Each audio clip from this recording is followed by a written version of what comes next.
आइए जानते हैं आज की कुछ अंतर्राष्ट्रीय खबरों को। पहले एक नजर आज की हेडलाइंस पर। डोमिनिका की जेल में बंद चौकसी की तस्वीर आई सामने, हाथों पर दिख रहे हैं चोट के निशान। दिल्ली में 7 जून तक बढ़ाई गई लॉकडाउन की पाबंदियां।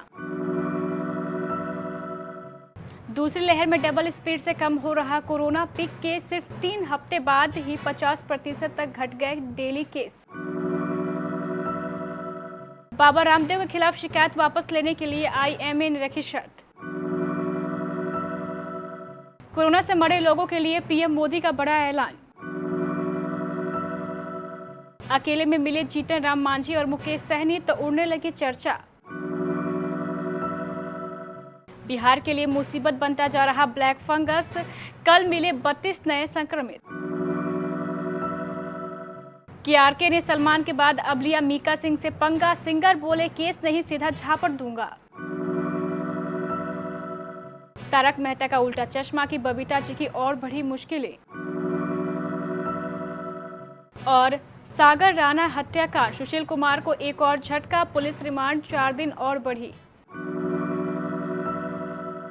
डोमिनिका की जेल में बंद भगौड़ा हीरा व्यापारी मेहुल चौकसी की तस्वीरें सामने आई है। ये तस्वीरें वही की मीडिया के जरिए सामने आई है। इन तस्वीरों में चौकसी जेल में बंद नजर आ रहा है।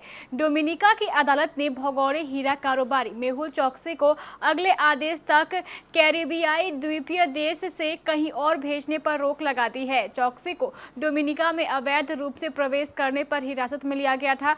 अदालत ने चौकसी के वकील की ओर से दायर याचिका पर यह आदेश दिया है। दिल्ली आपदा प्रबंधन प्राधिकरण ने 7 जून को सुबह 5 बजे तक दिल्ली में आवश्यक गतिविधियों को छोड़कर व्यक्तियों की आवाजाही को प्रतिबंधित करते हुए कोरोना वायरस कर्फ्यू को बढ़ा दिया है। डीडीएमए ने जारी नई गाइडलाइन में कहा है कि दिल्ली में 7 जून को सुबह 5 बजे तक या फिर अगले आदेश तक इसमें से जो भी पहले हो तब तक कोरोना कर्फ्यू जारी रहेगा। डीडीएमए ने दिल्ली में आवश्यक गतिविधियों को छोड़कर आम लोगों की आवाजाही पर कर्फ्यू 7 जून सुबह 5 बजे तक बढ़ा दिया है। दूसरी लहर में कोविड-19 के मामलों में जितनी तेजी से इजाफा हुआ था उतनी ही रफ्तार से केसेस कम भी हो रहे हैं। सिर्फ 3 सप्ताह में ही डेली केसेस का 7 दिन औसत 8 मई को पीक के समय दर्ज आंकड़ों के आधे तक पहुंच गया है। शनिवार को यहां औसत 2 लाख से नीचे केसेस आए।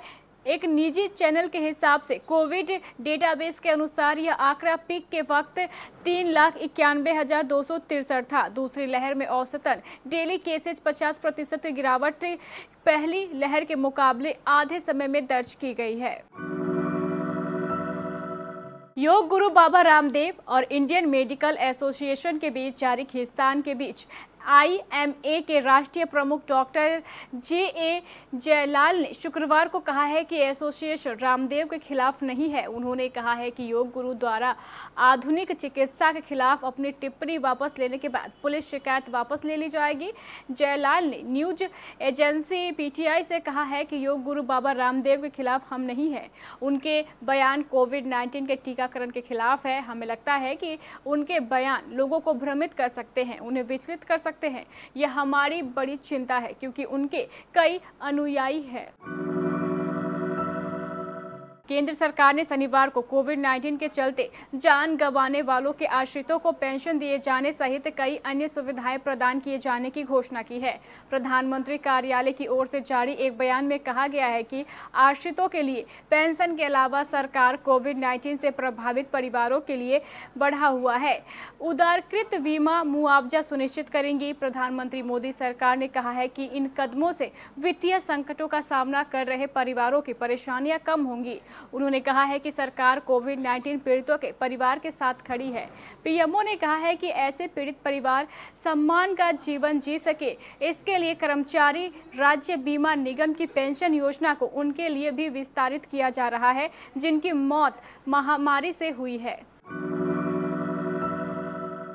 बिहार के पूर्व मुख्यमंत्री जीतन राम मांझी सीएम बनने से पहले राजनीतिक रूप से जितना शांत रहे थे उतना ही अब सक्रिय। उनके विरोधी उन्हें राजनीतिक रूप से अति सक्रिय और जरूरत से अधिक महत्वाकांक्षी कहने से भी गुरेज नहीं करते। लगभग ऐसी ही बातें विकासशील इंसान पार्टी के सुप्रीमो और राज्य के पशुपालन मंत्री मुकेश सहनी के बारे में भी कही जाती है। बिहार की मौजूदा एनडीए सरकार में इन दिनों दोनों दलों के विधायकों की संख्या इतनी महत्वपूर्ण है कि थोड़ा इधर उधर होने पर पूरा बैलेंस गड़बड़ा सकता है। यही वजह है कि शनिवार को जब दोनों नेताओं ने अचानक मुलाकात की तो कई तरह की चर्चाएं चलने लगी। बिहार में ब्लैक फंगस का कहर धीरे धीरे तेज होता जा रहा है। शनिवार को पटना में 3 संक्रमितों की मौत हो गई। इसमें से 2 मौत IGIMS में जबकि 1 मौत PMCH में हुई है। IGIMS में भर्ती कुल मरीजों की संख्या 94 हो गई है। शनिवार को यहां 9 मरीजों का ऑपरेशन हुआ जबकि 8 को डिस्चार्ज किया गया। वहीं PMCH में भी 1 संक्रमित की मौत हो गई। वहीं शनिवार को एक नया मरीज भर्ती हुआ। अब वहां भर्ती कुल मरीजों की संख्या 11 हो गई है। अस्पताल अधीक्षक डॉक्टर IS ठाकुर ने बताया है कि एक भर्ती मरीज अपने आप बिना बताए दूसरे अस्पताल चला गया। सलमान खान से पंगा लेने के बाद कमाल खान यानी KRK सिंगर मीका सिंह से भिड़ गए हैं। दोनों के बीच जबरदस्त ट्विटर वॉर चल रही है। मीका जहां सलमान खान के समर्थन में उतरे तो वहीं KRK ने उनके साथ भी 2-2 हाथ करने की ठान ली। KRK और मीका की तू मैं में नौबत अब हाथापाई की आ गई है। सिंगर ने धमकी देते हुए कहा है कि वो केस नहीं करेंगे, सीधे झापड़ मारेंगे। यदि आप टीवी पर चर्चित शो तारक मेहता का उल्टा चश्मा देखते हैं तो यह खबर आपको दुखी कर सकती है। जी हां, इस शो में बबीता का किरदार निभाने वाली अभिनेत्री मुनमुन दत्त पिछले कई दिनों से विवादों में घिरी नजर आ रही है। यदि आपको याद हो तो कुछ दिनों पहले एक्ट्रेस ने सोशल मीडिया पर एक वीडियो पोस्ट किया था जिसमें उन्होंने दलित समुदाय को लेकर कुछ टिप्पणी कर दी थी। उन्होंने जाति सूचक शब्द का इस्तेमाल किया था, जिसके बाद मामला बढ़ता ही चला जा रहा है। अब खबर आ रही है कि उनके खिलाफ मुंबई में FIR दर्ज गई है। इस वीडियो को देखने के बाद लोगों ने उन्हें जमकर ट्रोल करना शुरू कर दिया था। सोशल मीडिया पर उनकी गिरफ्तारी की भी मांग उठ रही थी।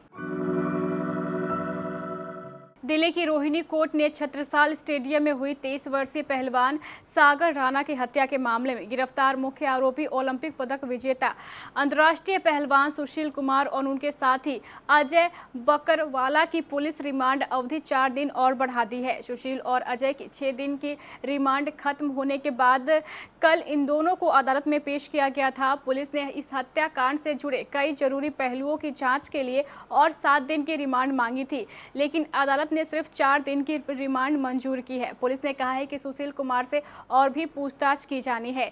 इस हत्याकांड में अब तक सुशील कुमार समेत 9 लोगों को गिरफ्तार किया जा चुका है। तो ये थी हमारे कुछ अंतर्राष्ट्रीय खबरें। चलेंगे प्राइम स्टूडियो।